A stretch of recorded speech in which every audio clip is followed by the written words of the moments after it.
সামাজিক এবং অর্থনৈতিক মুক্তির কথা ছিল, সেই মুক্তিটি আমরা এখনো পাইনি। সেই মুক্তির দাবিতে বাংলাদেশ উদীচী শিল্পী গোষ্ঠী এখনো পর্যন্ত তার সংগ্রাম অব্যাহত রেখেছে। সেই সংগ্রামের ধারাবাহিকতায় আগামী 22, 23, 24 ডিসেম্বর বাংলাদেশ উদীচী শিল্পী গোষ্ঠী আপনাদের সংগঠন, গণমানুষের সংগঠন, সাধারণ মানুষের সংগঠনের 20তম জাতীয় সম্মেলন অনুষ্ঠিত হতে যাচ্ছে। সেই সম্মেলন উদ্বোধন হবে আমাদের প্রাণের শহীদ মিনার, জাতীয় কেন্দ্রীয় শহীদ মিনারে বিকেল 4টায় উদ্বোধন হবে।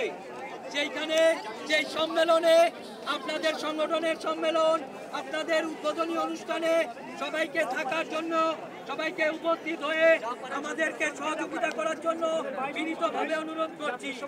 সাথে সাথে বাংলাদেশের মুক্তিযুদ্ধের যেই চেতনা, অসাম্প্রদায়িক বাংলাদেশ, যেই শোষণমুক্ত, শোষণহীন সমাজ নির্মাণের যে সংগ্রাম, সেই সংগ্রামকে শক্তিশালী করা